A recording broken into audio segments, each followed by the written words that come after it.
Yeah, or I could just do a big poop. And it's really the same.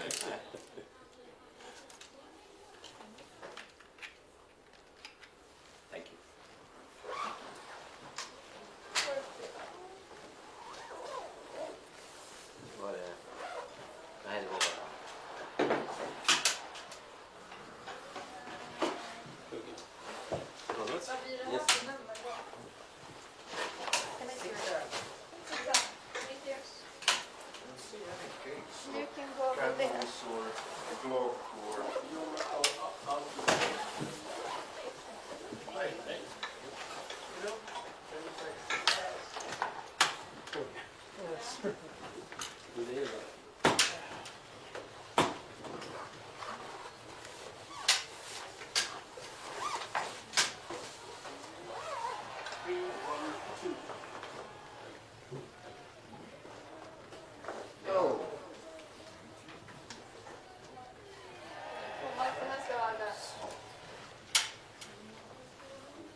Welcome back to a snowy and blustery evening in Ostersund, Sweden. The 6th day of 7 competition days in this opening World Cup from Ostersund. In the northern country of Sweden, it's actually a geographical center of Sweden, but considered culturally to be the northern part of Sweden as far as Finns live. Not a lot of Swedes living north of here, but a lot more Swedes living south of here. But so it's considered northern Sweden, despite being right in the middle of the country. Here you see the 10-kilometer sprint. The men step up today and go the shorter distance, 3 laps, 2 shooting stages, and the weather 0 degrees Celsius, 88% humidity, and we're watching the wind. The wind has been relatively calm today comparatively to the rest of the competition week, but Scott with me is longtime British coach and former national team athlete for the British Biathlon team, Scott Dixon. Welcome to the broadcast, and you've been keeping track of this week of competition here in Ostersund. We've seen all kinds of weather. Kind of Mother Nature throwing another hitch at us here. What is your reaction to the weather situation as we head into this men's 10-kilometer sprint? Well, it's great conditions in that from a spectator perspective. It always adds a little bit of excitement when there's a bit of changeability, unpredictability, particularly for the wax. So I'm excited to see how the national teams manage to manage those wax conditions and those changes that could come at any point. Looking at the conditions and with your experience, what do you think the wax conditions are scrambling for now? Or are they scrambling? Do you think they're confident in their decision right now with the new snow falling? No, I think there's always variability, but they've got a pretty good handle on those weather conditions. The air temperature, it's not too cold. It's just above 1 degree, hopefully not going to start raining at all. But the snow temperature is about 0.5 degrees Celsius, minus 0.5, I should say. So it's just a case of running through those tests and making sure that they have a good structure in the base of the ski. So you got a little bit of the background on what the techs are probably doing to get the athletes ready for this competition. Scott, as a coach and a former athlete, how do you approach a 10-kilometer sprint? First of all, we know that most people know this event, but let's just run through what the 10-kilometer sprint is all about, just in case somebody happens to tune in for the first time today to IBU Biathlon. We're doing a men's 10-kilometer sprint. Tell us how that transpires over the course of the day. Well, the 10-kilometer sprint, that's the build-up for the pursuit tomorrow. So they will do 3.3 kilometers shoot prone, do any penalty loops if they miss any targets, followed by 3.3 kilometers shoot stand, and then after that, any penalty loops if they miss any targets, and then 3.3k into the finish. It's fastest across the line. The results are accumulated, and at the end of the day, it will then, the top 60 athletes will know their start order and their time behind for the pursuit tomorrow. And there are no spare rounds, so whatever they miss on that shooting range will result in a 150-meter penalty loop, which takes about 22.5 seconds. I like to tell my friends who don't understand biathlon in the United States when they first view it that it's like watching a golf tournament on super speed. It really is, and we see a lot of bumping around, and Scott and I will try to keep you informed of how that is making sense at each stage, from at the end of lap 1 going into shooting 1, and lap 2 going into shooting 2, and the final lap and it's charged to the finish. 0.3 degrees Celsius. We said it's just above freezing. Thank goodness it's not classic skiing in the old style where the kickwax will ice up in these conditions. It's just skate skiing, and it's 10 shots at 10 targets. This is the sixth stop of 9 or sixth day of 7 days of competition, the first stop of 9 World Cup locations. And kicking it off tonight will be a man I know very well, bib number 1, Paul Schomer. He had actually skied for me about 10 to 12 years ago at the College of St. Scholastica in Duluth, Minnesota. At that point, he told me he wanted to get into biathlon. I helped him out a little bit, but the rest is all Paul doing his own thing. He's struggled late in his career with some knee issues. He took a couple years hiatus from the World Cup as he tried to rehabilitate a knee and decide whether he was going to go into this 2026 season and make a shot for the Olympic team, and he decided last year to do just that. I continue to consult with Paul, so it's fun to call his number first out of the start order tonight. Absolutely, and there's some really interesting names going early as well. We have Slettemark from Greenland, and he's actually got one of the most fantastic shooting rates so far this season, up at 96% and matching, or 95% I should say, and that is just behind Sebastian Samuelsson, who's at 96%, only having missed 2 targets, and he's one of my favorites for today. Well, the shooting stats are just getting started this year, and you make a really good point, Scott. Before we get into the competition, I actually have decided myself, you can handicap it any way you want. I have actually continued to put last year's stats in. I usually do that until about the second week of the event just to get an idea, because there are people like Johan Olaf Botten who don't have any stats from last year, and he's got 100% across the board because he shot clean in the individuals. He's 100, 100, 100, prone, standing, and all together. But in the start gate now is bib number 1 from the United States Biathlon team, kicking off tonight's start, a 103-man field in this 10-kilometer sprint. Paul Schomer, a veteran of the U.S. Biathlon team. His best finish in World Cup competition was way back in 2021, I believe, or 2022, the Olympic year, where in Antolz he finished 9th. And ironically, all 3 of these first 3 starters have a personal best finish in World Cup competition of 9th place. Next up is Thierry Langer of Belgium.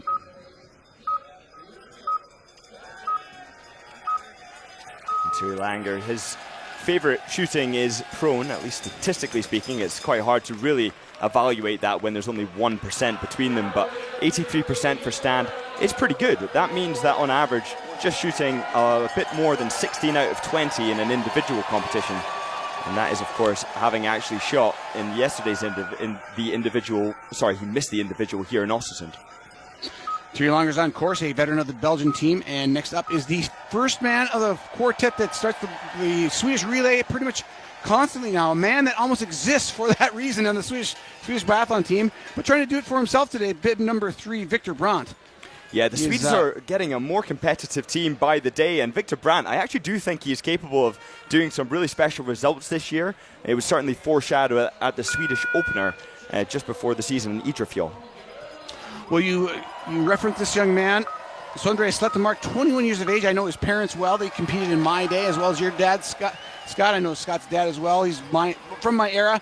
But the Slettemarks have 2 children, and they are both on the World Cup now. Sondre, just 21 years of age, and he is starting his 10th World Cup tonight.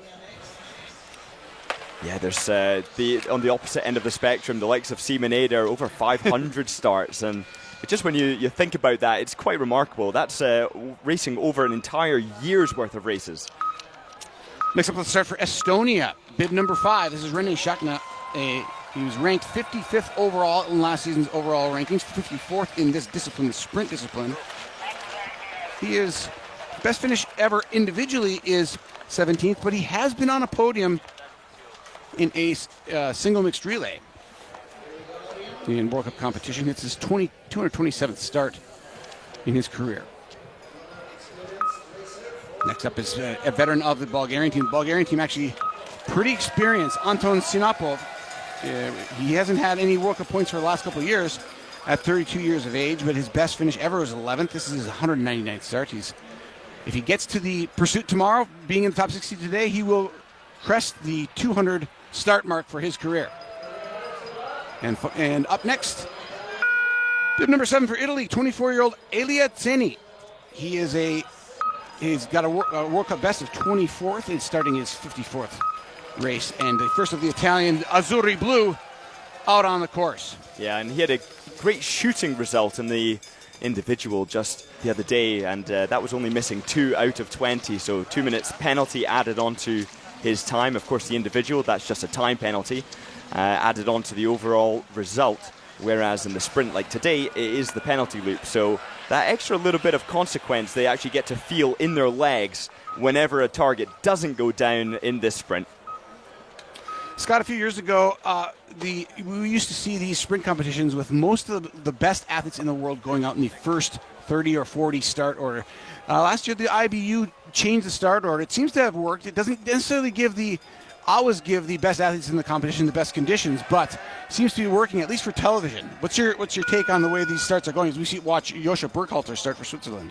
Well, I think it's so important that the whole orientation of sport is so that it can be televised, it can be watched, there can be sponsors.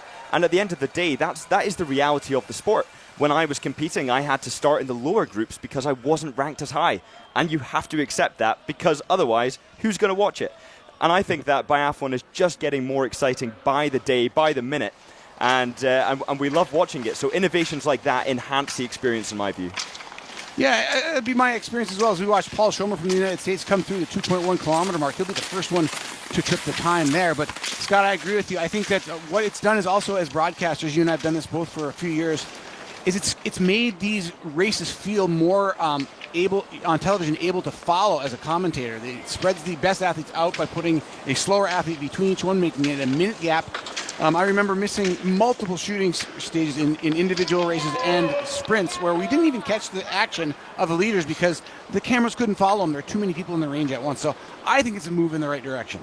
And it's also, you look at the weather conditions now, and in the days gone by, the team captains would have loved to have put their best athletes all in Group 1 and get them underway before the snowfall increases. But now, seeing them stretch out a little bit longer does add to the drama somewhat. Paul Schomer comes through and checks the time at 5:05.5 to set the time to beat. First man through that point in the field. He's coming off a 32nd place finish in the opening individual a couple days ago. That's a solid start for Schomer, but he will be supplanted by Langer of Belgium by just 1.6 seconds. The first two athletes through the first time check. They'll be making their way back to the range by 3.3 kilometers, shooting from prone position. Here's Brandt now. Brandt of Sweden as Langer supplants Schomer by just a second and a half. We'll see if Brandt comes out quicker. Looks like he's going to split that time. That's such a relaxed technique there, just staying calm. 4.3 seconds in the green ahead of Langer. But it's so important for these biathletes to pace themselves sensibly in the early stages of the race, of course, with the expectation that come lap 3, they're able to open it up so that they don't tire their legs too much for that all-important stand shoot, one which Christiansen, as you can see right now, as he's taking his sugar gel, he's going to be thinking about how he make sure those targets do go down. So, Scott, the snow was falling yesterday before the women started, a little bit harder than it's snowing now. The snow is falling, but it's not quite a downpour of snow. Is this affecting the start order and the early starters at all, this level of snowfall? It certainly does affect it. It's not negligible. It's super consequential, but it does have an impact. But you can see it's very fine grain and it's not actually settling. But Isaac Frey, as he's about to get started, he's going to be considering himself quite lucky to be getting one of the early starters, as at the end of the day, it sometimes is just seconds in it when it gets to the final result sheet. Well, Fry, a part of the youth movement to supplant to fill in the spots that the Boo brothers left open with their retirement in the Norwegian camp and the Norwegian team, the very strong team. And Fry was one of the guys who passed with flying colors in the men's relay. The Norwegians didn't win a single World Cup relay last year. They won the World Championships. But when they lost the Boo brothers, they immediately filled those places with new guys, and they overtook the French and won the first relay of the season. Back to normal in Norway, winning relay ways. Heading out of the start now is one of the Germans, and I think he is a dark horse if he has a good day on the skis. Justus Strelo of Germany. He was ranked 4th in this discipline at the end of the season last year. He's not a strong skier, which tells you a lot about his shooting prowess. To do well in a sprint and not be a fast skier, you have to shoot fast and clean. That's right. 21st fastest ski time yesterday from the German, 4th of his team with Navrat Kaiser and Philip Horn, all skiing faster. Philip Horn, of course, with the 3rd fastest ski time. Yeah. So you're looking at the ski times from the 20K. How are you handicapping that as the competition goes on? How are you picking your favorites for this sprint? Well, for sure, Botten, he had the fastest ski time, and I think we can expect something like that again today. Samuelsson, this is his home facility. He knows it like the back of his hand. That rise in cheering level is not for Paul Schomer on the range. It is for Jesper Nelin. We have 18 leaving the start order, but Schomer can inconspicuously hide in the shadows now and just shoot in silence as he knows nobody's watching him. Everybody's watching Nelin. Starts with 2 hits. Good cadence, 3.2 seconds between the shots. A little quicker shot, and he misses that one. He's out of there with a penalty loop. It was almost as if there the distraction of the quietening crowd brought attention to his shooting. But yeah, just that 4th shot. So that's about 22 seconds of skiing extra around a 150-meter penalty loop for Schomer. Siri Langer comes in, setting up 10.1 seconds ahead of Schomer in the time coming into the first shoot, but he has a miss as well. That's fast. 10 seconds to the first shot is very quick. You can expect a lot of that being around about 10 seconds. And in the individual, we saw some remarkably slow times, particularly from Uldal, who's one of the fastest shooters in the world. He was shooting one of the slowest, it turns out. Fantastic. And Victor Brandt goes clean, the first of 3 to do so. He's going to lead the shooting range with a time. Probably the time to beat. He comes in 13.2 seconds in the lead. I said he exists for the biathlon relay for Sweden. He might be proving me wrong as he takes a commanding lead by 44.2 seconds over Schomer. Of course, more than half of that time is the penalty loop, but Brandt looking well. I think we can expect quite a lot from Brandt this year. I'm not expecting huge things. I'm not expecting Olympic medals, but I really do expect to see him challenging Jesper Nelin for that 3rd best Swede. Of course, we've got Ponsiluoma, we've got Samuelsson. They are always reliable when they're hitting targets in particular, which is often.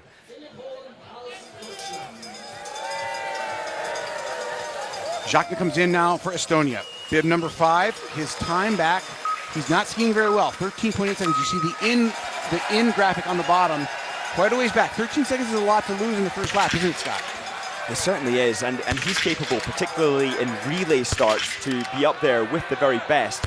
But with that first miss, it certainly makes it challenging to imagine a top 20 at this point, but he is a very quick skier.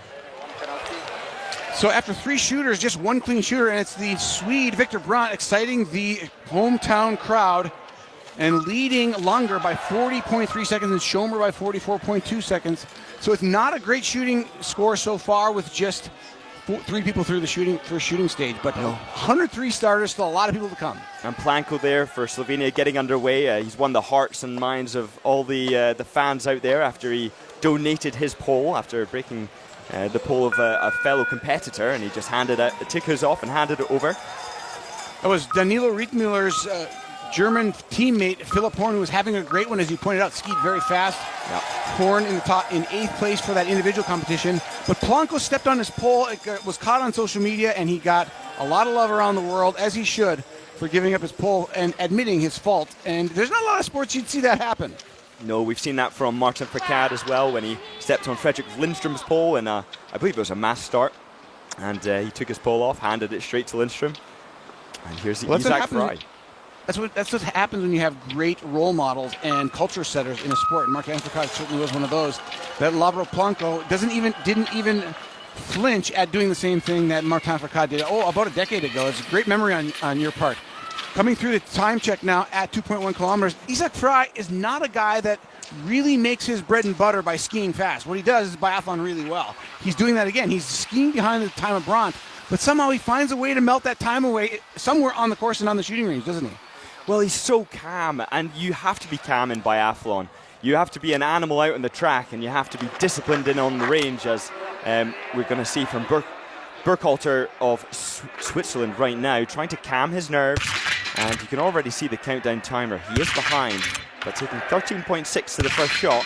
He's well and truly standard, shooting accurately, and it looks good for 5 out of 5 if he can hold his nerve, but he can't. Gotta miss. Generally speaking, when you see the time come in and it's over 15 seconds, the athletes will not be able to shoot fast enough to beat the time, even while they're still laying down in the shooting range. So, little off the mark there is the Austrian. He goes to the penalty loop. Here is Vytautas Strolde. He's also 16.3 seconds back. So that tells you that Victor Brandt has really lit up the course in the early going. Yeah, and we actually see the wind flags there as the camera pulled back.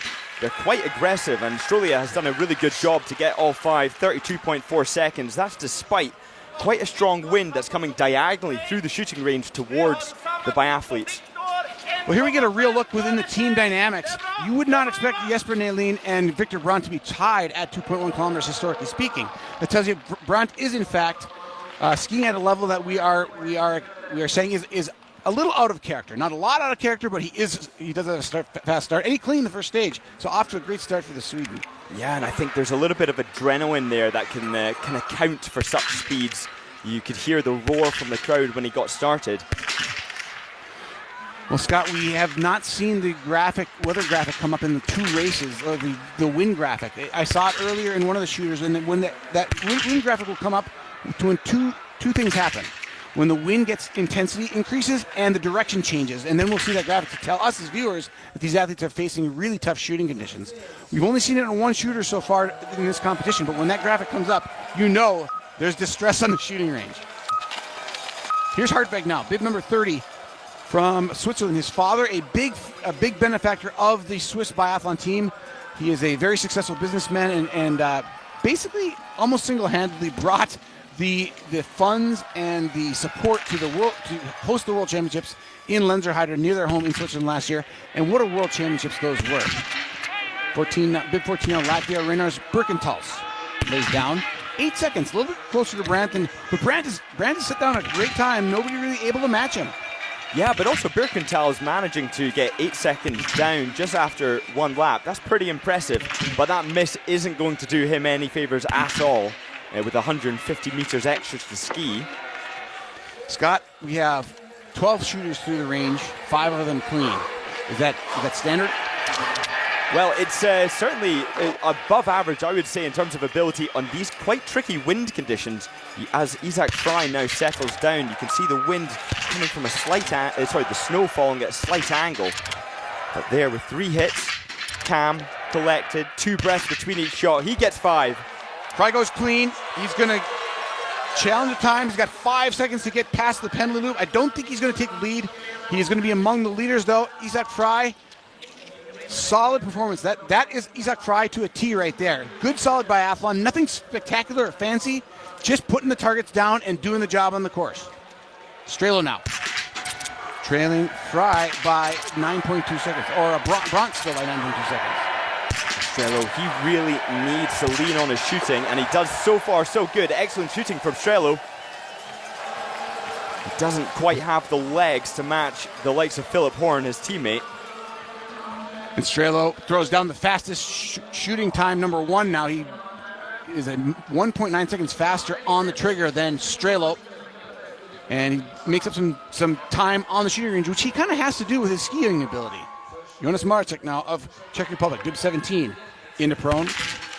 And Jesper Nelin, I'm sure we'll see a cut frame to him there. He's just come in, and he's skiing very quickly, just like Victor Brandt, with only 0.6 seconds back. You can see him on the top right of your screen. And now, pretty consistent times between those shots from Jonas the Czech. Jonas Marcek will fall out of our preview of vision as Nelin starts with a miss. It's the worst way to start a sprint competition. You know, with Medlin's ski prowess, he's a solid skier, but he's not a superb skier. He's not at the top of the field. He can't afford to miss in the sprint, can he? And he's had 2 now, so that's going to be pretty damning for his result. And what a shame, but taking his time to set up his, or re-click his rifles, his sights, to account for the wind, which has changed even from the last time we saw them from this perspective, which means that it's tricky wind conditions today. Even if it's not super blustery, it is going to be throwing some of the biathletes off who don't adapt to those wind conditions with clicks. Here is Finland's consistently best biathlete for the last 8-9 years, with the exception of Olli Hiidensalo getting 4th at the World Championships last year in the individual, surprising everybody. Tero Seppälä has been the high water competitor for the Finns. He's out on course now, and he is his personal best. He's got he's been 5th twice, but never on the podium.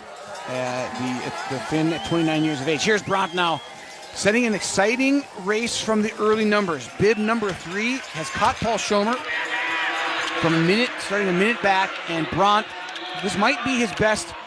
This could end up being his best personal performance. He's got to be better than 9th to have his best ever performance. He's on his way there.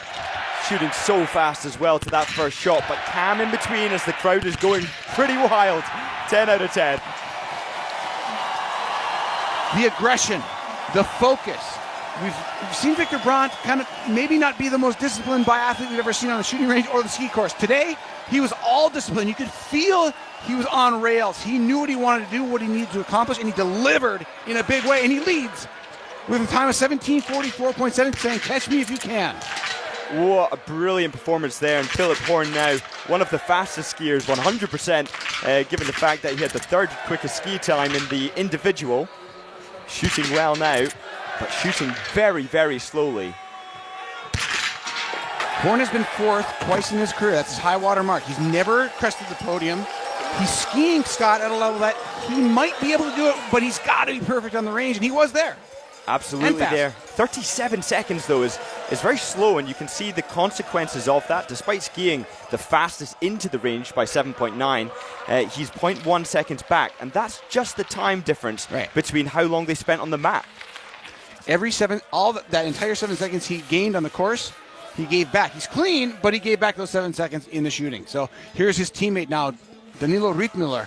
He's a bit of a sensation, has 1 podium, I believe it was last year in I think it was Ruhpolding, but he has one second place finish in his career. 25 years of age, ranked last year 26th in the overall standings. His high water mark of his career so far. Rittmüller's fast on the skis when he's in shape, but he's not. We don't always see him in his best form. It's interesting to see this angle. His left shoulder much higher than his right shoulder. Something that's pretty uncommon, particularly from the Germans. And I'm wondering if it's the perspective of the lens, but so far, so good. That's 5 out of 5 for Rittmüller. That's a good performance. 37.6 seconds for the total time on the shooting range. It's going to be the 2nd slowest of the field so far, but it's going to pay off in the fact that he hit in these windy conditions. You know others are going to miss. Trailing Brandt by 15 seconds, though, and Brandt, historically, really not as fast as Rittmüller statistically.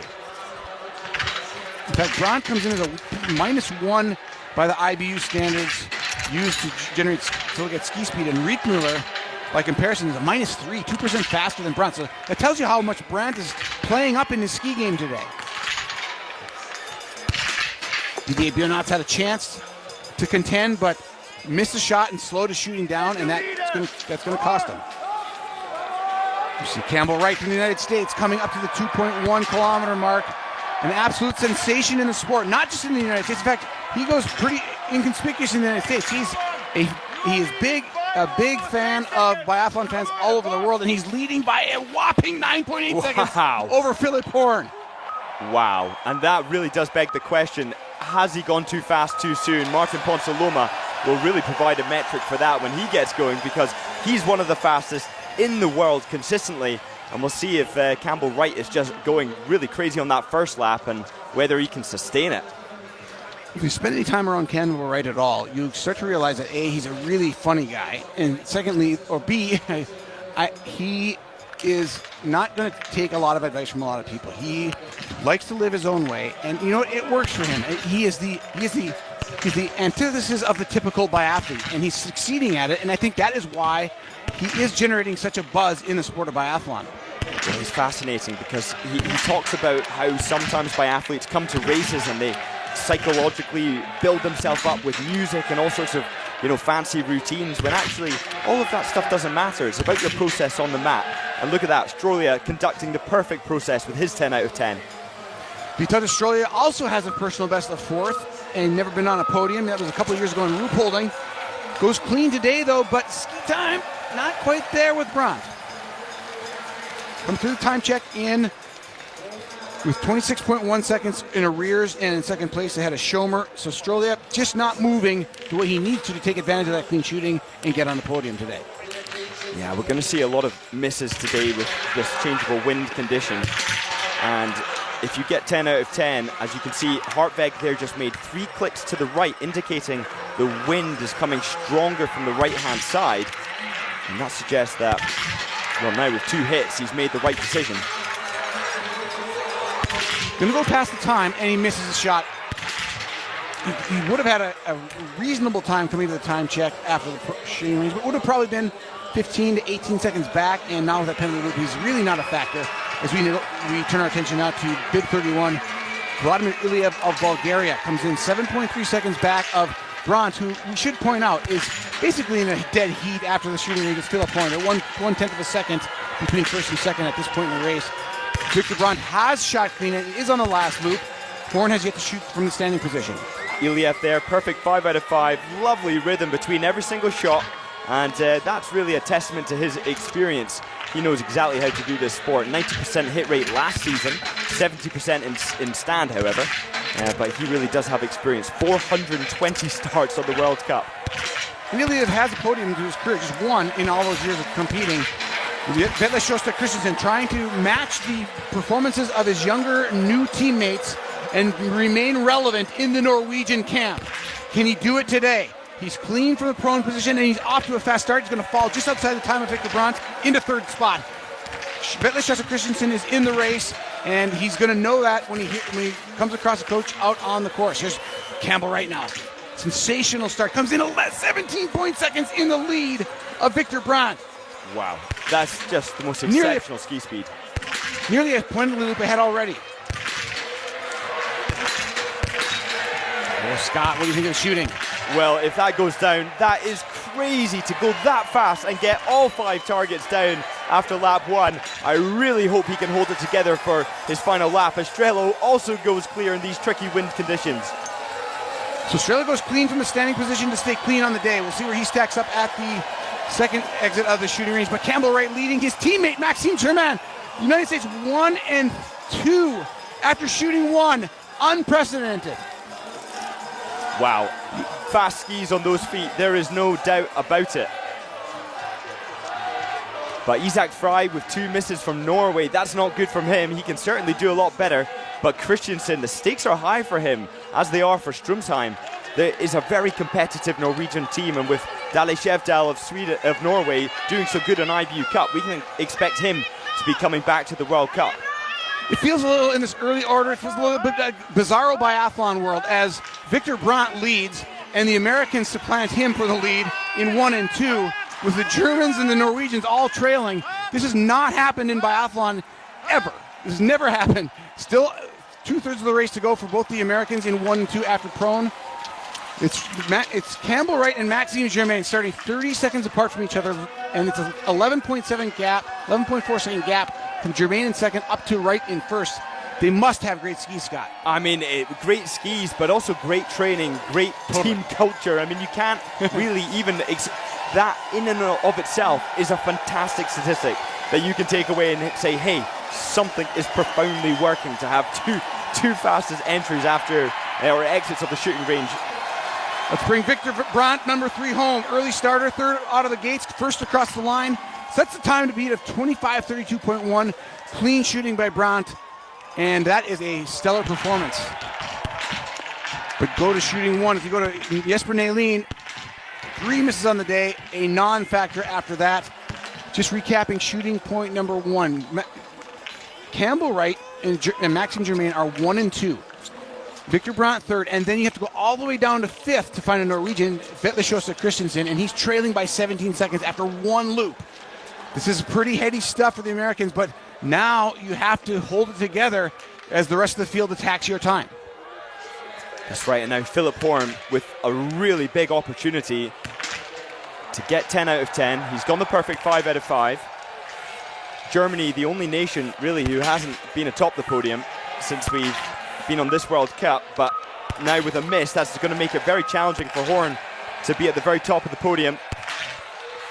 And a second miss. 300 meters added onto his overall ski distance. That opens the door for the Americans because Horn is the closest competitor besides Brandt and probably the best skier historically of the four among the leaders board. He'll go to the penalty loop twice now, as Horn skied the first lap 9.8 seconds slower than Campbell Wright in the first lap, and he was the second fastest. Botten now comes through just 2 seconds ahead of Maxime Germain on the first lap. Ponsaloma, second fastest time behind Wright. That's just showing how fast Campbell Wright is skied on that first lap. And here's the yellow bib of the newly crowned World Cup leader, Johan Olaf Botten, in just his 11th start. He takes the World Cup overall lead and trying to knock these targets down, taking his time. He comes in 12.8 seconds back though of Wright. Wow, 5 out of 5. Controlled, composed. He came in 12.8 seconds back into the shooting range. And now he's taking a strategy of, I think, a little bit of composure. He's going to open this up as the race goes on, so we can expect to see him very much in the green if he can get 5 out of 5 and stand. But he's looking up at the leaderboard and he has to be a little bit kind of like shocked at who he sees ahead of him. For sure, I think everybody would be. And Reed Mueller now going for his 10 out of 10. Again, tricky conditions. It's 4 out of 5 in the stand. And the last shot doesn't go down. So Antonin Giganagos clean. He's going to find himself just behind Botten and Brandt into 6th spot ahead of Vetle Sjøsæk Christensen. That's a good go by Giganot on the first lap of skiing.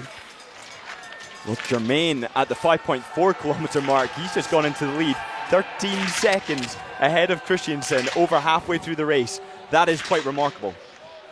And this is a real test of the Americans because Martin Ponsaloma is the real deal on the skis, and he is day in and day out. He's not a flash in the pan, and he's 3 for 3. He could threaten the Americans.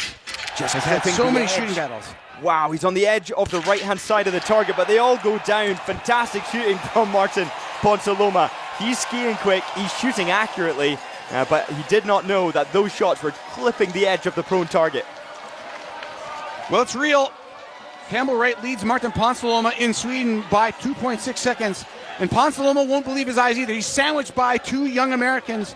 Campbell Wright competed for New Zealand initially. His parents are both Americans, was born in New Zealand, has American birthright, has joined the U.S. Biathlon team 3 seasons ago. But as juniors, while still competing for New Zealand, Campbell Wright won the Junior World Championships and stood on the international podium with Maxime Germain in third. So they've done this before at the junior level, but the World Cup is a big step up.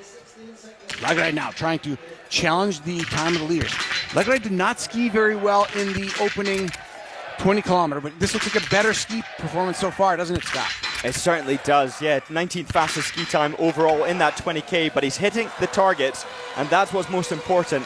But he's going to be realizing there's a lot of big names in the Norwegian team which can depose him, perhaps not this year, but certainly in years to come. It's going to be very competitive staying on the World Cup, as it already is for Norway. Well, Sturla Holm Lagerheide comes through for the Norwegian team.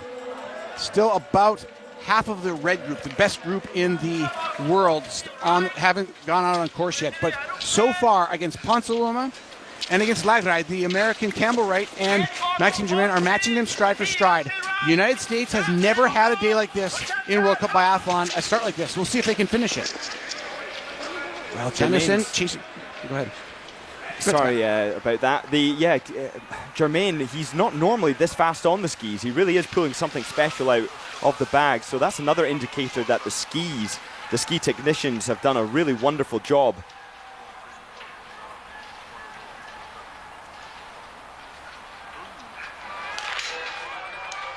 Here now is Jakob Falk.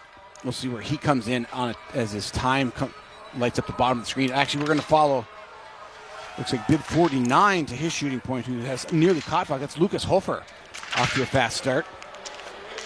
And Christensen comes in to shoot standing now.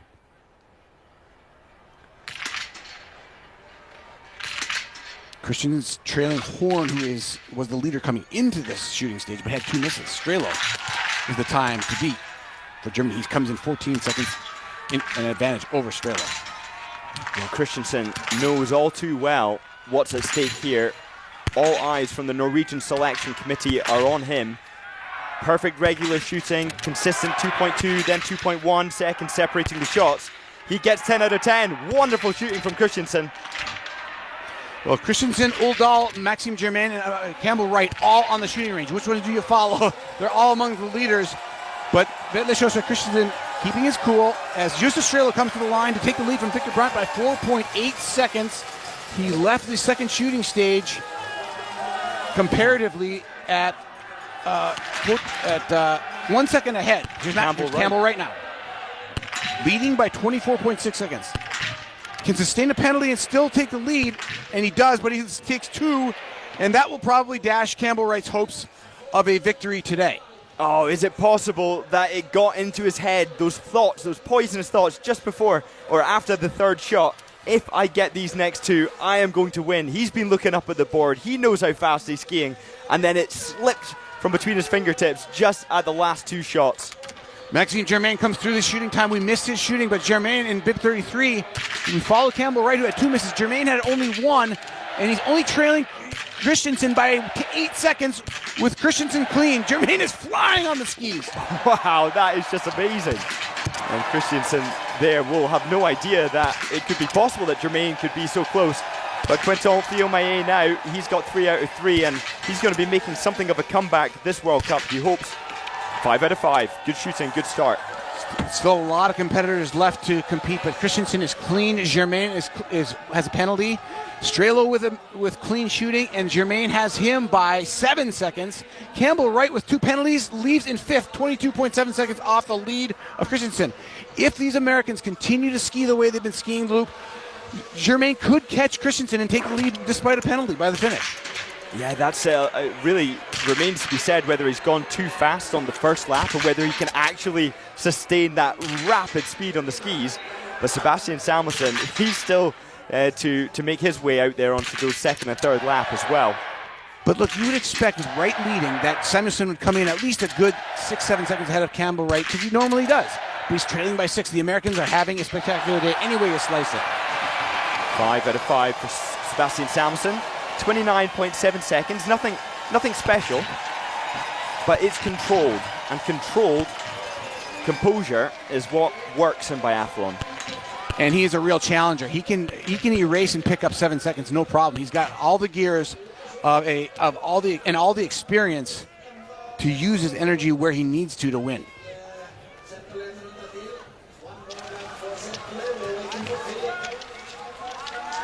Philip Horn, assess his day. Well, he's had an unfortunate experience in the shooting range. Missing 2 and adding 300 meters onto your target is no fun whatsoever, but he's skiing quite well. It's Justus Strelo, with hitting the perfect 10 out of 10, is really going to be around about the same time come the finish. Last 100 meters now for Philip Horn, and he's going to have to put in a powerful sprint. In the breakout, Anders Stromsheim enters the range for Prono. If you watch Horn come across the line, Horn is outside the time of Strelo, his teammate, and will fall into 3rd. Meanwhile, Stromsheim has a penalty and will probably not factor into the leaderboard. So at the finish, Horn drops into 3rd. Victor Brandt pinching himself. He might do better than his personal best of 9th by the end of the day, Scott. Well, for sure, and we're seeing a lot of people missing in the stand, whether that's psychological because they've done well up until that point and they know others are missing, or because the wind is starting to pick up. But Johan Olopotten, as you can see now, coming in to prepare for his stand, has a massive, massive lead. And well, just remains to be seen, or 4.4 seconds back coming into the shooting range behind Campbell Wright. But we know that Wright missed in the stand. Bottom so far has not. Bolton put the fastest time down on the second lap by 10 seconds, and he's clean on the day, and that is going to be hard to beat. Wow, he's not missed a single target since he's been here in Ostersund, and Johan Ola Botten is in great shape. He's skiing well, he's shooting incredibly accurate. He's got 40 out of 40, I believe, not missed anything all season. You're dead on, and he's skiing immaculately. 18.3 seconds to lead now over teammate Vetle Sjostrøm Christensen. Both Norwegians are clean and atop the leaderboard. Just to put it in perspective, though, if you go back and look at lap number 1, the ski time on lap number 1, or the course time, Campbell Wright was quite a way ahead of Botten, 12.8 seconds back. Then on the second lap, Botten adjusted, and he set the fastest time on the course by 10 seconds over both the Americans. He ate it all back. Yeah, I think it looks like pacing comes into play there. Campbell Wright really did attack it hard out the gates. Fabian Claude, another one to watch in terms of his form. He's skiing incredibly well. As we know from the individual, he managed to get the 7th fastest ski time, 50 seconds back. But with one miss, it's not going to be a win today for Claude. Coming into shooting 2, Martin Ponsaloma setting up. He's leading by 2.5 seconds coming in, or 6.9 seconds over Botten. But 2 misses to start the shooting stage. And we're going to say goodbye to Martin Ponsaloma for the day, because he is going to get dizzy in the penalty loop. 450 meters of extra skiing. That turns a 10 kilometer into a 10.45k, and that is not pleasant. Martin Ponsaloma is fit enough to withstand the constant left turning, but he's certainly going to be frustrated. We're winding down the red group start order, and the Americans are still in it, not leading. Botten has surpassed everybody, as has Vetle Sjostrøm Christensen at 8.8 kilometers. Christensen has pulled time out of Germain, suggesting that you were right, Scott. Maxime Germain probably went out maybe a little hard and is paying for it now. Emilien Jacquelin trying to throw his hat in the ring, and just one miss is not going to do it. But still a home lag right now, leading by 3.4 seconds into the final shoot. Oh, miss.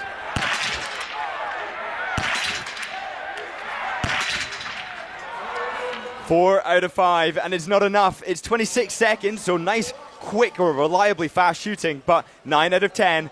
What a shame there for Lagride. It could have been a win today, but he's not going to make it with that one mistake. And he is going to have to take down the times of the 2 wily Americans who are really upstarts today. Campbell Wright with 2 penalties, still just 34 back of Christensen, when Christensen is clean. Wright out skiing the Norwegians and almost the entire field most of the way, but Botten is now turning the screws on all of them.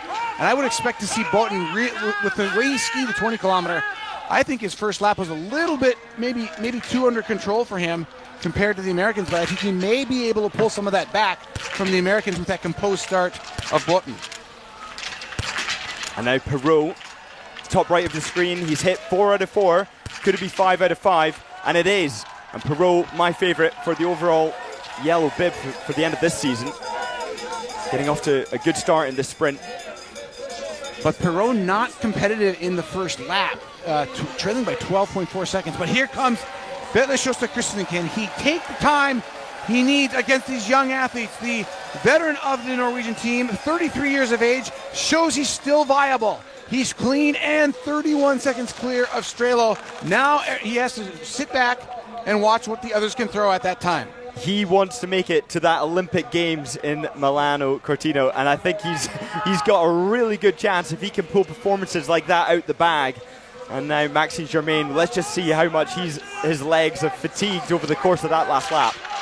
We haven't seen much of Maxime Germain the entire race. We've seen his split times because the cameras aren't used to following him yet at this point in his career. But Germain comes through.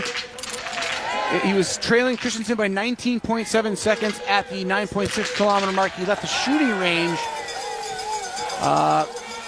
just 8 seconds back. So he's losing time to Christensen in the final lap, but still going to be a factor and cross line in second place. Wow, from 64th in the individual and now looking like a healthy top 10 as Uldal, also doing fantastic in the individual, hitting all the targets, is delaying his last shot. And he gets it. Fantastic shooting from Martin Uldal. A little bit unlucky there with the win, though, I think.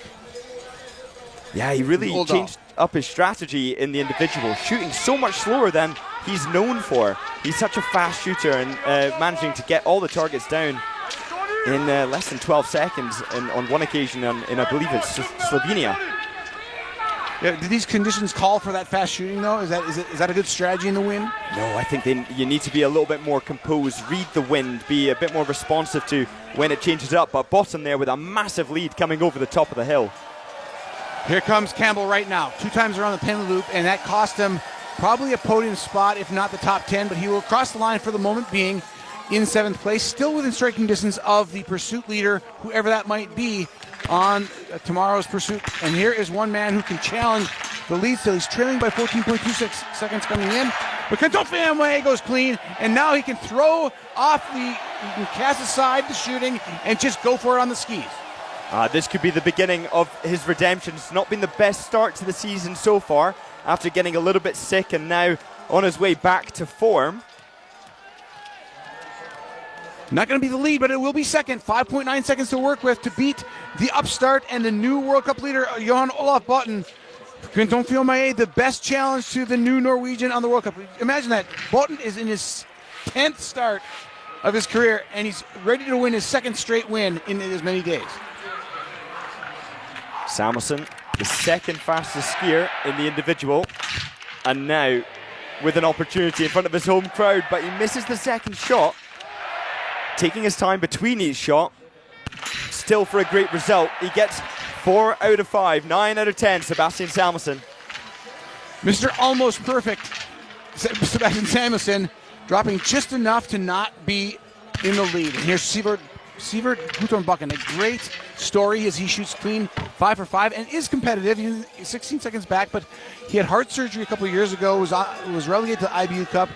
He actually has a World Cup podium to his or 1 win to his credit, but it was a few years back. But Sivert Guttormbakken came from the hospital back to the World Cup last year.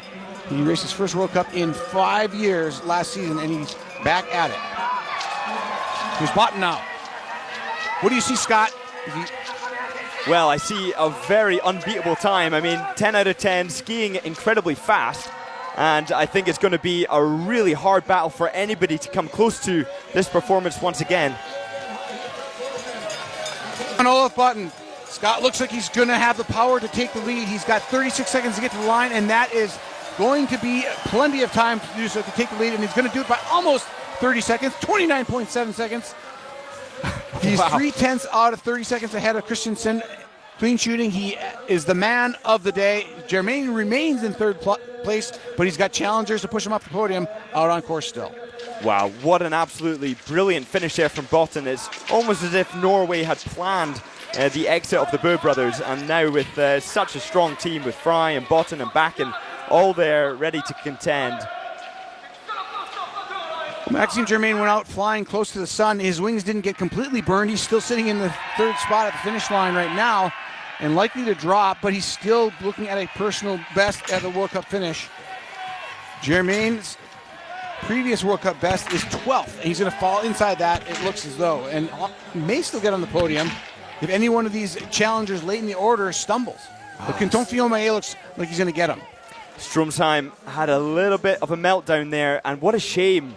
He's had such success and now had a really slow ski speed in the individual, 2 minutes 30 in total behind in terms of ski speed, and that's after having been a world champion in the mass start last year. The challenges keep coming, but they're not very credible ones. As you see, Tommaso Giacomel, who you would expect to be in this race, coming in 35 seconds back despite a miss. But Campbell Wright really matching him, if not out-skiing him at this point, and Giacomel just doesn't have the snap and the advantage that we see normally from a ski speed. If he goes 9 for 10, he's always a threat for the podium, but I think he's going to fall off the podium here and then some. He's 24 seconds back. Not his best ski day, but still competitive. Yeah, he is skiing well. 24 seconds, it's not bad, but he's capable of being up there for sure.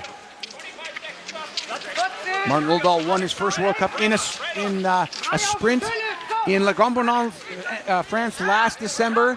Hasn't won one since. He's going to fall outside the time limit and a chance to beat that. It looks like Botten is getting the better of Uldahl on the skis, but he's perfect again in the shooting. Scott, Uldahl is starting to become a veteran, though, and very, very comfortable at the front of the leaderboard. Yeah, and I mean, I'm surprised to see him actually drop back. So he's lost 4 seconds since he came out of the shooting range to Botten. So we know that Botten is in great shape, but Uldahl really suffering. Uldal was 47 seconds back course time to Botten in the 20K earlier this week. So Uldal has not quite matched him. And here's Martin Ponsaloma trying to do some damage control, and he moves all the way up in the last loop to 5th after leaving the shooting range in, let's see, where was he? Ponsaloma was back in 18th place and flies up to order to come in a minute back. Here's Lagerite now for a second spot on the podium, and he nips his teammate Christensen, despite a penalty, by 3.3 seconds. Wow, could it be another clean wash for the Norwegians? They've got first, second, and third, and Lagerite with one mistake just getting in ahead of Christensen. He's going to be feeling pretty confident, I would say, today. Looking at the field here to see who could challenge. Certainly not Jacques Alain, with now a third miss, fourth miss, and not just a miss. You can see the frustration there, and is so almost like on brand with Emilien Jacquelin, one of my favorite biathletes to watch, and one that I hope does find that footing again. But a lack of composure in the shooting range and stand there, rushed. When Jacquelin is at his best, he's probably the most fun biathlete to watch in the world. Eric Perrault now trying to take the lead, and he misses the second shot. And that will dash his hopes because he doesn't have the time in hand on the skis. He has been almost unbeatable on roller skis this summer. In Blink Festival, at the Loop 1 Festival, this guy looked like he was going to come railroad the field at the start of the World Cup season, and that hasn't been the case. It's been all Botten in Norway. Well, I do think that so many people have been talking about his prospects, myself very much included. And I feel a bit bad, but there's pressure for sure. But I do think he'll be peaking for the Olympics. Yeah, I was going to say the Olympics are still a couple months away.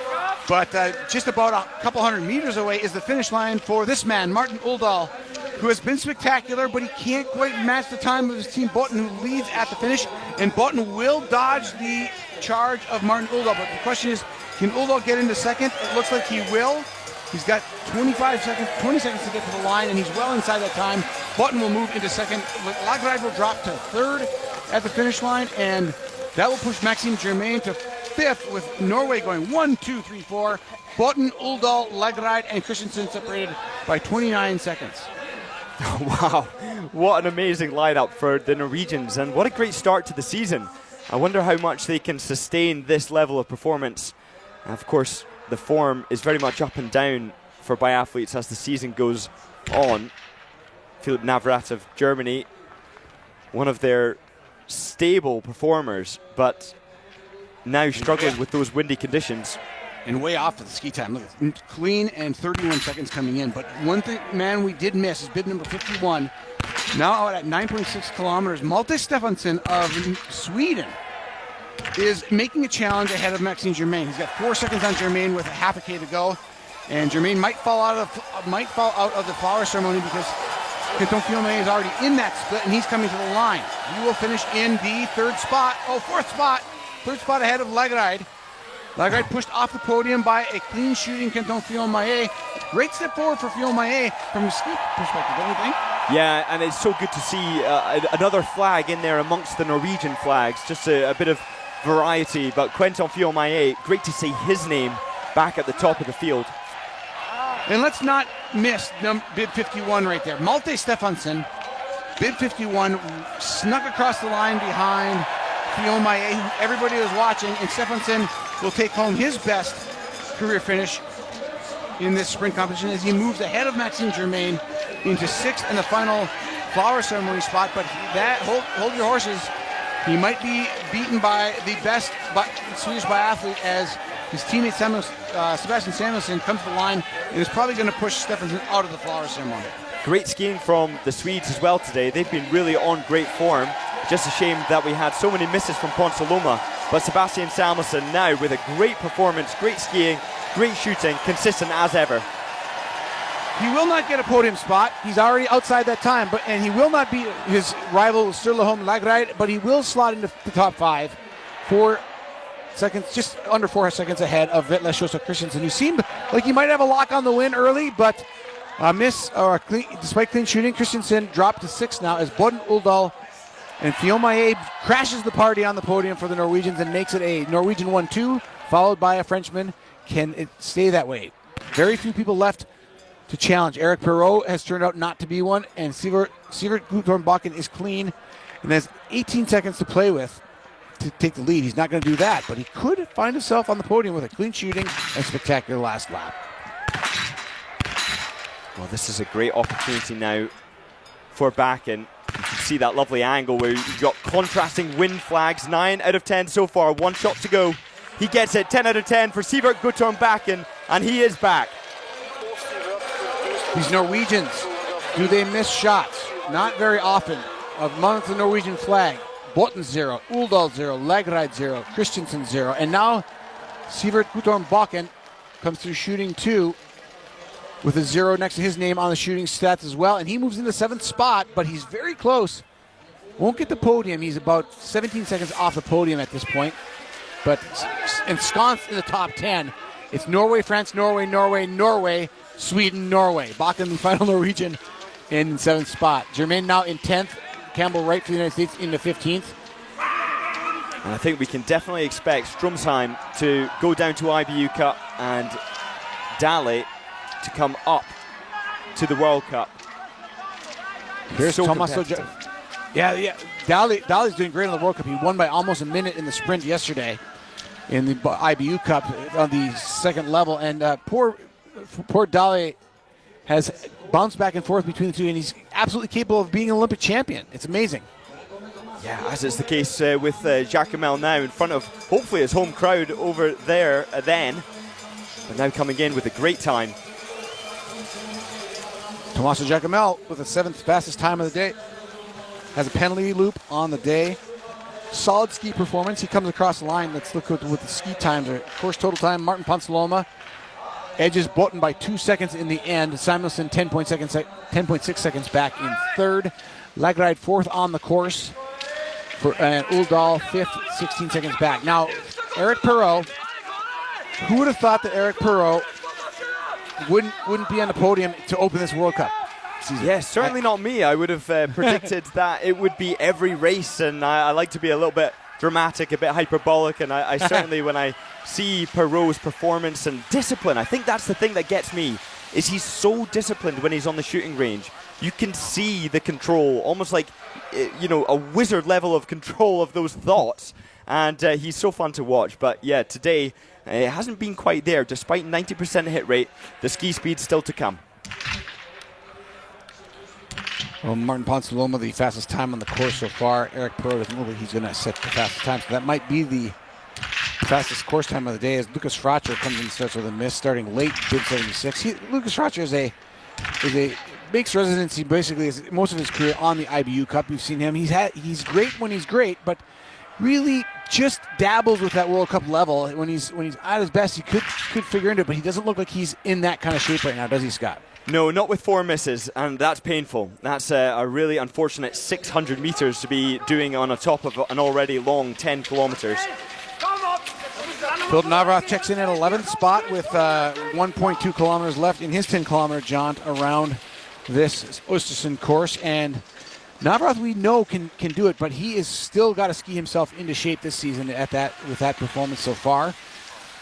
At the finish, it's Norway first, and I think Johan Olaf Botten is just about gift-wrapped his second straight win of both his career and his week and 2 days. He's been impressive.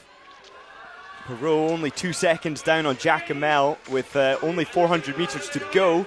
It's certainly possible to close that gap, but you're fighting for either an 8th or a 7th, and all those seconds matter because today the results that they get will be used for tomorrow's pursuit competition. So if you finish 39 seconds back today, you will start 39 seconds back from the leader tomorrow. Well, keeping track of Maxime Germain's progress at the finish line as the favorites come through one at a time, and Navrath won't beat him, but Eric Perrault likely will. It seemed like Maxime Germain was going to absolutely have a ringer for his personal best in a World Cup finish, but as it turns out, he's likely to finish just two spots ahead of his best ever. But still, a new PB for him, and he will end up finish in the top 10 if things stay the way they are. Still, Bakken could catch him at by the finish line, but Perrault comes across the line for France. The second Frenchman across the line at the finish line. He trails Jacomel just by less than 2 seconds in 7th, Perot into 8th. And Malte Stephenson stays in 9th. Great for him. And Maxime Germain also behind Stephenson. They'll both post their best 2 World Cup results, the 9th and 10th spots for Sweden and the United States. Stephenson did really, really good, despite the fact that his shooting is 68% in stand, 72% in prone, so not fantastic. So he pulled it out the bag today. And that's the thing, when you have a great ski day and you throw the shooting scores out that you're not used to, you have a landmark day, and that's exactly what Stephenson did. And that's often where young athletes turn the corner on how they approach the sport. They figure out how to do that. Yeah, and back in there, he's just lost 9 seconds to Botten. And I think that that's testament to Botten's first lap. He actually was some 16 seconds down, and I'll need to check specifically how long, but it was a lot down off the Campbell Wright's time. But then he just expanded as the race went on, and I think that's been to his favor. Yeah, Philip Navrath now, clearly not on his best form, trying to push the American out of the top 10, Maxime Germain. He'll take 11th spot. A solid performance for Navrath with clean shooting, but we know he's capable of more when he's on. But he is like lightning. He doesn't strike every time. He only strikes when the storm is brewing. And Navrath's weather system not quite where it can be at the peak performance yet, but it's week number 1. It's day number 7 or day number 6 of 7. Navrath with a solid performance, pushing him into the 11th spot. No Germans in the top 10 today, but they are in 11th and 12th with Navrath and Strelo, and they've both shot clean. So a good step forward for the Germans today. Just one comment on Campbell Wright as well. He had the fastest first lap, as we've discussed, but then that time just got a little bit slower and slower until his lap 3, 36 seconds down on Bottom's time. He went the wrong way round. He went way too fast, and then it was too much excitement. More discipline required on the pacing. I like to whip your cracking, Scott. It is a disciplined whip that results in performance. Although Campbell Wright doesn't like to operate by those rules, he is exciting and probably not in the mindset to really process that. And he likes to go by feel, and it's exciting, but it may cost him wins. Oh, back in there, 35.8 seconds back. 7th place, right in behind Christensen, right in behind all the competition who all want to go to the Olympics there. Only spot place for 6 people. He's the 5th Norwegian and in the top 7. I hate to be the bearer of bad news for Maxime Germain trying to get his first top 10 in a World Cup competition. It was a spectacular effort, a spectacular try, but he was going to need to go clean to do it today because this man, Sivert Guttorm-Bakken, late in the start order, really the real final challenger with the chops to take down a top 10 finish, is going to do it for Maxime Germain, it looks like. And unfortunately, Maxime Germain, who has been in the top 10 since he crossed the line, is going to get pushed down into 11th spot by Bakken, who should slot in somewhere around 7th to 8th place. Time of Giacomel's going to come and go. No, he gets it. He beats Giacomel in the 7th spot for Bakken. So imagine that, Scott, another Norwegian in the top 7. Well, 5 of the 5 in the top 7, they've only missed 1 collectively. So that's 49 out of 50, 98% hit rate for the Norwegians in the top 10. That's quite remarkable. In these windy conditions, too. A couple of things you can count on: a Swiss watch and Norwegian biathletes to pack the top 10. Finish line now. That is Sivert Guttorm. That is actually Johan Olaf Botten coming across the line as we see a replay of his finish. And Botten has been nothing short of spectacular. Undefeated so far, perfect on the shooting range. Course time today, fastest at the course time by 1.2, or let's see. Martin Ponsaloma does take that stat from him, but Johan Olaf Botten has been supreme, the best at every single metric there is to measure a biathlon competition this weekend, except one. He was beaten on the course by Martin Ponsaloma's ski time by 2.0 seconds today. Everything else, Botten's the best at. And as it turns out, he won the race by 11.1 seconds, and that's how you win. Ziki Mazet nodding in appreciation, perhaps, of the process that the Norwegians have been following over the past couple of years. And he knows he's done a really, really good job with his team. And Botten, nobody needs to push him. His training regime is absolutely furious. He will go and do a 120-kilometer ski before races, literally the day before. And he will come and race at unbelievable speeds, even when he's racing against cross-country skiers. The man is a machine. As we watch Marcos Kefa racing for some of the later places in the World Cup, he go from roughly bibs 67 through the 103 final starter, Marcin Savol.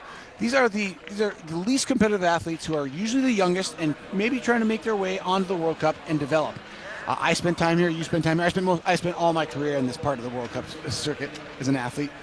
It's an important spot in the biathlon development process for these countries and nations and these young athletes. This is bib number 89, leaving the shooting range. Marcos Kefa, just 20 years of age, and trying to get his feet wet and learn what it takes to be a World Cup biathlete and be competitive. And these athletes will take us home on this penultimate day of the Ostersund Biathlon World Cup. Chad Salma, Scott Dixon with you on the call on this second to last day. And Melker Nordgren, who caused a bit of a stir in the Idre-Fjell opening races. He had a solid race up there and kind of turned some heads, but hasn't really delivered since then. Yeah, I mean, there's for some of the lesser known names, shall we say, in these nations, they can actually conduct their training in such a way to be in really good shape for selection. And the consequence of that is that in the races to follow, they actually drop in form. And that could be something that's applied here to Nordgren, but he's made it to the World Cup. He's managed to hit 5 out of 5 in prone. He's hit 7 out of 10 in total, and there's only 2 more shots to go in front of his home crowd. Can he make the perfect 10 out of 10? Yes, he can. He does. Nordgren does a fantastic job there. And good for him, because in the individual, he came in with 15 for 15 and proceeded to hit 1 of the last 5. Today, he makes up for that by going 10 for 10, and he's going to try to stay in the top 40. Get World Cup points. He's going to fall outside those times of Schomer in 45th, who moves right ahead of Schomer, the American, into actually dropping right behind him in 46th. But Melker Nordgren thrilling the crowd a little bit late in this start order. It makes it exciting, and 46th as he comes out of the shooting number 2. But of course, only 60 can start in the pursuit tomorrow. So the time currently at the finish, 3 minutes and 34 seconds. I think we can expect to see that dropping a little bit. I like the showmanship of Melker Nordgren, the young Swede. He knows that he's not the main course. He knows that he's not what everybody's following, but his 10 for 10 on the shooting range in a World Cup, he stokes the crowd's enthusiasm, and that is great to see. Coming to the finish now, bib 76 out of 103 starters. Lucas Fratscher, 31 years of age, has made a life in biathlon and has a World Cup best of 13th. He's not going to reach that today, as he has 4 misses in the standing position. He'll drop outside the top 70 and not make it to the pursuit event. Right behind him goes the American. Go ahead. Yeah, it's really painful when you go clean in the prone position and then add 4 penalties in stand. That's something that can obviously be accounted for by the wind, but also psychologically. Sometimes hitting in the prone, you think, oh, the hard work's done. It depends on what sort of biathlete you are, but certainly for Lucas Fratscher, 95% hit rate in the prone, 81 in the stand. Well, we saw the Americans kind of take the early headlines in the race and wind up with Germain in 11th right now at the finish. Still athletes to come that can push them down, but Campbell Wright, the second American, with 2 misses in 18th spot, a minute 17 back. And Paul Schomer with a 1 miss on the day. Still trying to get his legs revving. He's 43rd. He will qualify for the pursuit. At this point, looks very likely. Sean Doherty recently came across the line. 8 out of 10 in his shooting stage today. Comes across the line in 2:29 back in 49th. He will likely also move on to the 60 starters on tomorrow's pursuit event. And anytime the Americans have put all 4 athletes in the pursuit, it's been a good day. I would say today has been a good day for the Americans. Canadians still getting their feet wet. Younger athletes than the Americans, less experienced. Adam Runnell sitting in 61st for the American or the English-speaking languages. He'll fall outside the top 60 for that pursuit. But Mikulas Karlik will get in for the Czech Republic. And he had the 27th spot. His last 400, 500 meters was so great. He was just absolutely powering round, skiing really, really well with 2 mistakes. And I think that's got good connotations for the rest of his season. He can certainly get up there with a 10 out of 10. Today, that could have been a really high result. Karlik 145 back, and he slots into 27th place. And he pushes with that performance. He pushes Capillari of Italy with an 8 out of 10 shooting performance into 61st. And Harjula now sitting in the hot seat for the final pursuit spot. He is, time is 3:22.1 back of the leaders, or 3:21.2. He had a long way to get to 59th, though. He had to go another 11 seconds faster. And so Harjula is sitting in the wind, blowing in the breeze with just about 20 athletes still to come across the line. I'm trying to find if there's anybody who might challenge that 61st spot. Still on course, we have Kefa out on course who just disappeared. I'm trying to find where he went, and he was in the top. He was in the top 60 when he was. We have a commentator information system that gives us these details of where these people are projected to finish. Right now, it looks like the top 33 are secured, as Zabel of Poland, Bib 103, still has yet to shoot from the standing position, so we can't really assign a place to him. But he's currently looking like he may finish in the top 40 when all is said and done. And right now with Braunhofer, he's in 60th place at the finish line, 3 minutes 10 back. 3 minutes 10 is quite stretched for a sprint. It is, yeah. And that definitely implies that the snow conditions are pretty slow out there. The mistakes, of course, have a big impact. Fracture, he's in 59th right now. He's had 4 mistakes. But certainly that stretching of the field implies conditions are tough. Later starters have had the short end of the stick. So we're over 3 minutes. What would we expect for a field of 60 in the pursuit if it hadn't snowed and it was still icy? Well, it depends. What are you looking at the time? Yeah, 2:20 is a pretty formidable time that you can expect from flatter courses like in Antolz. And then as the courses get steeper, the time stretches. Somehow, the best in the world manage to go just as fast on the hills as they do on flats, apparently. But the rest of the mortals amongst us don't quite have that luxury. Or that ability, I should say. Bib 103 Marcin Zabel is the final starter on the docket. He's 23 years of age. And he shoots today 9 for 10. Great performance. And he might find himself in the top 40 here. He might find himself at a personal best. His best is 47th, so he is likely to finish in the top 60 and move on to tomorrow's pursuit. As we watch Marcos Kefa in bib 71 come to the line, he is going to fall outside the time of the 60 top 60 to be required to get into the pursuit. But it looks like we have something to watch here with Marcin Zabel of Poland leaving the shooting range in contention, at least for points. Nordgren of Sweden, he's still doing well. 54th place at the 8.8 kilometer mark, 1.2 to go. Certainly is going to be inside that top 60 as of yet. So that's something else that the crowd can get motivated by and can cheer along. As we see Keva of Estonia, he's coming in towards the finish now outside of that parameter, so he won't be starting in the pursuit tomorrow. Picking up to the natural sound, the very familiar voice of a good friend of mine, Kjell Christensen. We shared a booth at the 2002 Olympic calling biathlon together for the stadium crowd at the Salt Lake Olympics, and he's still doing it. He's the voice of Ostersund biathlon, and you can hear his familiar voice in the background. He tends to fill the stadium with a distinct style and vocal quality. As we go to Melker Nordgren, he said, Scott, he was 54th at the last time check. He's coming up with he'll have 400 meters to go after this time check wherever he lands. And it's going to be so great for him on his 3rd World Cup start to be able to make the pursuit. So now he's going to have a 4th tomorrow, very likely anyway. And he's skied well, he's shot the perfect 10, and that's with the pressure of the crowd cheering as well. And that adds a whole different psychological dimension to shooting. When the crowd is there watching, you've got the pressure, and he managed to handle it really well. But just look how torn up the track is now. They're contending with horrible conditions out there.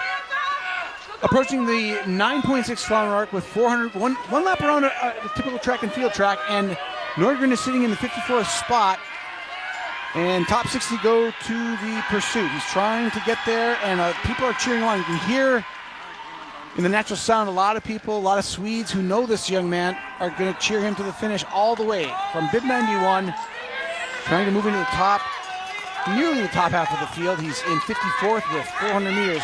But look at the snow. None of the people that came a half hour ago had quite so much snow to deal with in the turns.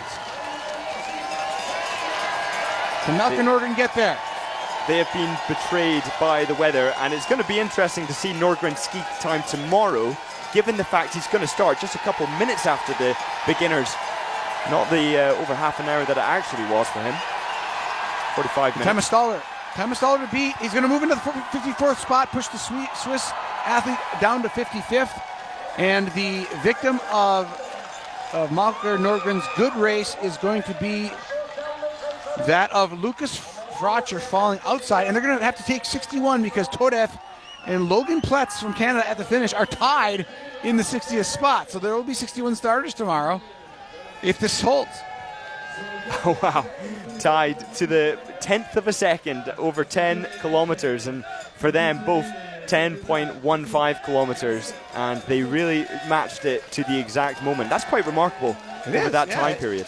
And if Logan Pletz gets in, congratulations to him for Canada. He'll be the lone Canadian in the start order tomorrow. We don't have any Brits in this men's race. A couple of British athletes on the women's side. We like to keep track of our English-speaking fans around the world. And with that, Logan Pletz changes the complexion of the English-speaking nations in the start order tomorrow and puts the Canadian flag in there as well. Nice to see. Oh, it's so nice to see a diversity of flags in there. And I think the IBU is really supportive of that in general. They want to see lots of different nations. They support lots of different nations with all sorts of different methods where nations can apply for grants and such like and be supported by bigger nations. It's really developing. And even, like you said, Great Britain is able to rely or lean on some of those resources so that they can fund their development camps and such like. And hopefully in years to come we'll see lots more diversity of flags in the top 10, top 15. So this day of competition coming to a close as the final competitors make their way around the last loop. The shooting is complete of all 103 competitors, and there you see the replay of your top finishers. We're going to pull up World Cup scores and see what the World Cup live results show us. And right now, Live Cup. We'll see what that says. Where that has Botten leading the World Cup overall by 75 points over Martin Oldal. They'll not change spots. Oh, that's the same. Those are the same results. Those are the same. The Live Cup has not changed. So Botten, Oldal, and Fionn Maillet were 1, 2, 3 coming in.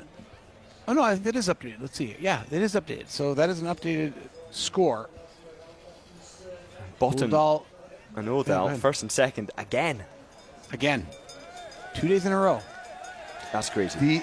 The young guard of Norway has really made an impression on a institution we thought was kind of getting stale and predictable. And it makes me wonder, Scott, maybe they've been spending too much time on the IBU Cup and they could have been more competitive in the last couple of years if they had gotten the shot. Well, Isaac Fry, he was on the IBU Cup last year and sort of came up and showed what he was capable of. And here he is on World Cup.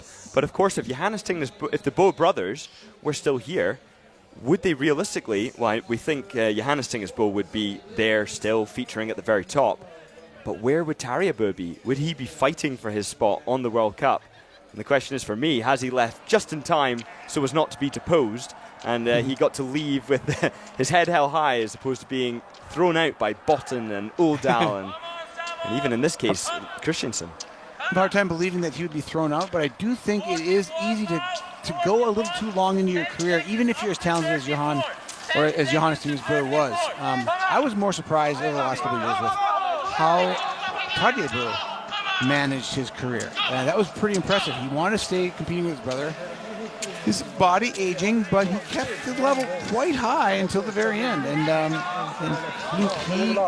he delivered for his younger brother, because his younger brother wanted to compete with his older brother to the end, and they did that. But there's definitely there's a motivation question. Even the most talented people need to want to train. That's absolutely right. Yeah, and he's one of the best biathletes of all time. We know Johannes Tingesbo, he had, I believe it was 220-ish podiums. I think that's right. The last time I checked, and his brother with 150. I'm pretty confident of that one. And that's on the World Cup, World Champs, Olympic Games, and he's such an unbelievable performer. From both of them to be in the top 4 podiums of all time is quite remarkable. But the culture, Norway. Norwegian culture and the respect that Johannes Tingesbø commands from all sports, from across the world, from around the world. There are some podcasts and social media outlets of athletes on the FIS cross country World Cup team that are funny and it's great storytelling, but they have an attitude towards biathletes that is a little bit denigrating, and it's all in good fun. But Einar Hedegaard, a biathlete from Norway, just is making a splash in the World Cup. He's basically the best freestyle skier in the world in cross-country skiing, and he can't make the Norwegian biathlon team. And when asked, could you have beaten Johannes Tingesbø, he said no. That was my point. And the thing is, like, even the cross-country skiers who are pushing that question realize that Johannes Tingesbø, the way that he skied, Johannes Tingesbø might not beat them in a cross-country race, but in 4 kilometer and 3 kilometer and 2.5 kilometer bouts, I don't know that there's anybody in the world who can sustain an interval session with Johannes Tingesbø, regardless how good a cross-country skier you are. I suspect that's the case now. As Zawal there, he's getting across the line, 48th place, so he manages to secure a spot in the pursuit. Great job for the Polish biathlete there. Exhausted but happy. Great for him. Unfortunately, we'll never know what.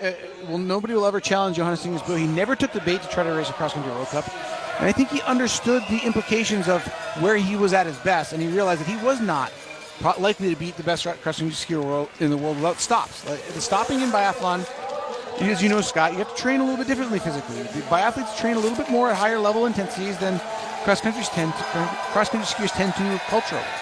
Well, when you get to a certain level of success in biathlon, there's an inevitable temptation that many have succumbed to.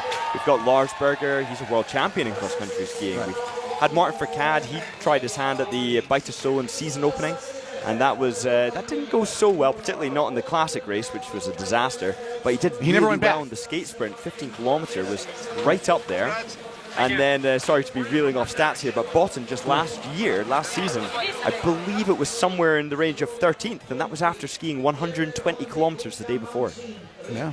Well, there's Johan Botten, the man, the myth, the legend, making a very quick exit into the top of the world order. Johan Olof Botten makes it 2 for 2 in Ostersund in individual or solo competitions. He won the individual 20K in commanding fashion. He wins today's competition by equally impressive fashion. And the question is not is he here to stay. The question is, can anybody beat him? He's 2 for 2 and this is just his 11th World Cup start. It's a phenomenon that we really haven't seen quite this. Somebody taking the World Cup lead with just 10 starts prior to coming to the World Cup. I can't think of anybody in the history of the sport who's done that. There was an anecdote that came by me recently where he was so fatigued after such a huge amount of hours of training, well over 1,000 hours a year. And then the story goes that he was able to assess from either bloods or other measurements that he needs rest. He took 2 days off and he was fully recovered. The sort of level of body damage that would take weeks for some biathletes to cover. 2 days, fully recovered, back into complete regular training without any harm. And he's got an ability, he's like the Wolverine of biathlon. He's got this ability to just recover.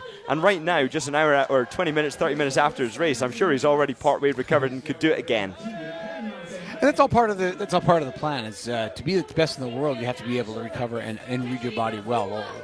It's undeniable at 26 years of age that Johan Olof Botten has arrived on the World Cup and is a sensation on the World Cup. Martin Oldal steps it up a level too, for sure, and goes 2 days in a row. They go 1-2 for Norway. Quentin Fillon-Maillet spoils the show. The only non-Norwegian to really make an effort to beat him. He still trailed Botten by 14.3 seconds in the end and takes his first podium finish of the year. Wilhelm Lagerreid felt like he was going to get on the podium, but he was 9 seconds shy of Fillon-Maillet with the same shooting. One penalty. The fastest athlete with one penalty was Lagerreid, and he edged Sebastian Samuelsson in the finish by just 1/10 of a second for fifth spot. So Lagerreid and Samuelsson, another duel separated by 1/10 of a second between fourth and fifth. If Samuelsson can get the better of him tomorrow in the pursuit and try to take that 1/10 of a second back. Yeah, and if you told me that Odal was going to come second today, be overall second in the World Cup total score, 150 points, I would have said, well, he probably shot in sub 30 seconds for both prone and stand. But that's not true. He was way down the order in terms of shoot speed. He was the 72nd fastest shooter today, 1 minute and 3 in total. That is so surprising. He's skiing quick, and he's being really controlled and disciplined on the range. You see the overall World Cup scores popping up, and we'll continue to analyze what we've just seen. But let's update everybody on the men's World Cup score. Johan Olaf Botten stays in first spot with perfect score of 180, 90 points for a win. He's got 2 in a row. Martin Oldal takes in second, 30 points back in with 150 points. Sebastian Samuelsson stays in third spot with 115 points. Sturlaholm Lagride moves up a spot from 5th to 4th with 105 points, 10 points shy of Samuelsson. And Sivert Guttorm-Bocken in 5th spot, down 1 from yesterday. And that's if it wasn't for Botten and Uldal, we'd be spending a lot more time talking about Sivert Guttorm-Bocken's return to the World Cup, because now he's 5th in the World Cup overall standings. And he is 5 points ahead of Quinton Fillon-Maillet, the man who finished 3rd today. Quinton Fillon-Maillet has been a mainstay of the top of the World Cup for over a decade. Tommaso Giacomel, the Italian, holding down 7th spot in the World Cup standings. And Vetle Sjosa Christensen moves 9 spots up at the start of the day to 8th overall with 69 points. Eric Perrault moves up a spot from 10th to 9th with 65 points. And rounding out the top 10, Philip Horn drops 2 spots from 8th to 10th to be 10th ranked in the world with 62 points. The English-speaking athletes on the World Cup points score, total score, is led by Maxime Germain after today's competition. He has 30 points on his career, or on his season, after 2 races, and is in 23rd spot. And it looks like Campbell Wright, I'm trying to find him on the...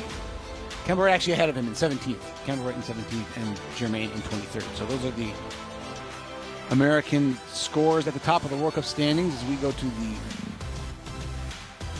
flower ceremony momentarily. There you see Johan Olaf Botten. He is regardless of what happens tomorrow, he can lose tomorrow, but he still is the man of this opening week in Östersund. And it's amazing. You can never predict this stuff. No, and Quinton Fillon-Maillet, I wasn't quite sure that on his 366th race he would be able to pull out such a great performance. His ski speed was down, but it's great to have him back and doing such a good job. Let's hear from Johan Botten. Olaf, what a fantastic first time in yellow for you, back-to-back victory. You know, the last person to do this was Martin Fourcade, so it takes quite some skills to do it. How did you do it? I was a little bit shocked when I got to the first intermediate and I was so far behind. I had quite good confidence after the last competition that I would ski fast, so when I heard that I was 15 seconds behind, I was a little bit stressed. I thought the race was over already there, but yeah, I kind of turned it around, and I'm quite shocked right now that it was so good in the end. Speaking about confidence, you haven't missed a single target in Östersund yet. How proud are you at the moment to have been able to do this? Yeah, I'm really proud, but I know that this is I'm on a flow right now, so I know I'm going to make mistakes later in the season. So I'm just trying to enjoy that I'm getting every shot in, and yeah, I'm planning that I won't get too sad when I miss. Speaking of enjoyment, how cool was it to race with the yellow bib on? Yeah, it's been my dream since I was a little child. So I kind of felt a little bit prepared because I've been dreaming of it for so many years now. So yeah, totally crazy. Absolutely. Congrats. Thank you. I'm planning not to get too sad when I miss. I love that. That's actually, he's thinking about the moment that he's going to miss and how he's going to cope with that psychologically. He's not going to let it affect him too negatively. And that's really the testament of a fantastic biathlete. We saw the World Cup sprint score updated after today's competition, and Johan Olaf Botten, of course, the winner there. Basically, the sprint score is going to be what we saw today for results. So Boton will take the lead in that competition. Campbell Wright in 18th, and a good place for Campbell Wright to start. I think that he's going to learn from his the fact that he went out that fast. Campbell Wright did, as we analyzed the Americans' performance today. It was a little bit Campbell Wright-ish, but Campbell wrongish. Campbell wrongish, but the fact of the matter is he will find a way to fix that, and he knows it, and it was still pretty exciting. It's so exciting, and he's such a great biathlete.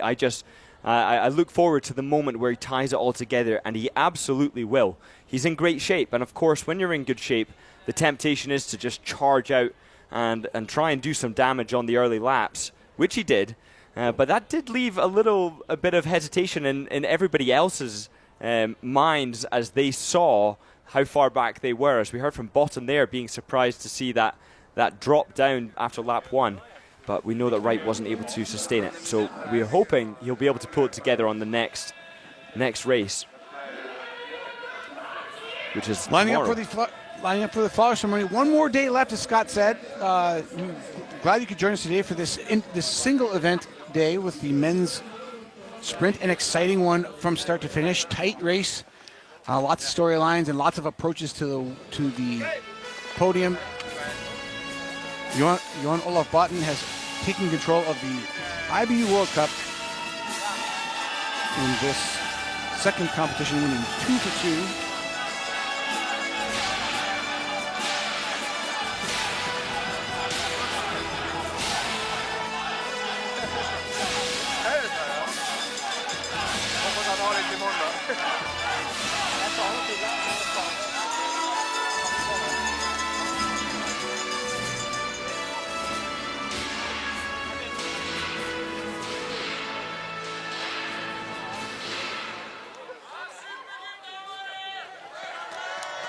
Six athletes lined up for the flower ceremony. Joining the top 3 on the podium, Lagride in 4th, Samuelson in 5th, and Christensen in 6th. Everybody in this group familiar with this position. 2 at the top, though, the least familiar, and they keep adding to their hardware to take home with them to Norway in Ostersund here. The first of a long season of World Cup competition, as we see the dignitaries who are going to present the awards.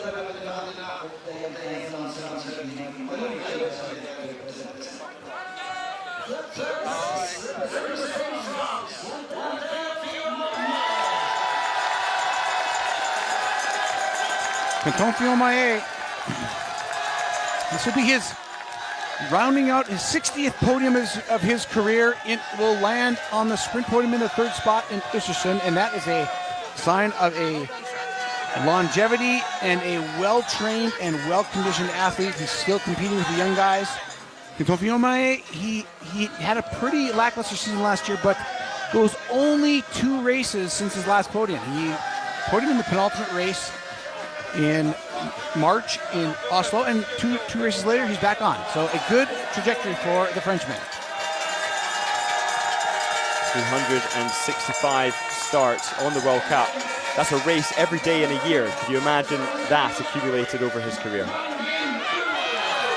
Uldo takes his 4th career podium, or excuse me, yeah, his 3rd career podium. He was 1st in Annecy and 2nd yesterday. Is his 3rd podium today. 2nd again, 2 days in a row. And it's not a lot of starts he's had. He has not gotten a lot of stabs at the podium, and he's made the most of it with today's podium again today. If I can get my computer to work, he has 26 World Cup starts, more than double the man who's going to take the next step of the podium. But Uldo, he's consistent.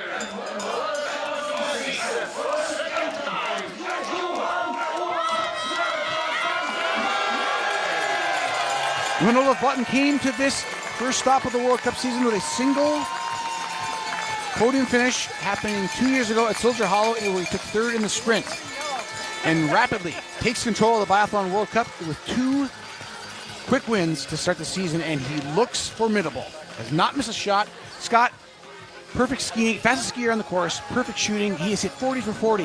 What's going to stop this man from running the table? Well, he certainly recovers quickly, and when those misses do start coming, it just depends on whether it's going to be a lot of misses, as we have seen in the past. He's been around about the 80% hit rate, at least on the World Cup in 23-24, so it remains to be seen whether he can sustain that hit rate. Olaf Botten takes the win. Martin Oldal second, and Quentin Fillon-Maillet in third. Going down to the top 6 now as we close out this flower ceremony. Stilleholm Lagerheide 1 step off the podium, and he missed it by 9 seconds. So not too close. I'm not going to cry about that. But Sebastian Samuelsson, he's being overshadowed by the upstart Norwegians, but still having one of the best starts to his season that he's had in his career. He's currently the best Swede, and Vetle Schuster Christensen proves that he is still relevant at 33 years of age. And I think that is a legitimate concern for the man who has seen it all and done it all. Yeah, 240 World Cup starts. He's got so much experience, but he should be afraid, as anybody in his position would be. But Stromsheim of Norway, I think, is the one who's on the, well, probably the IBU Cup henceforth, and we can expect to see Dali featuring on the World Cup.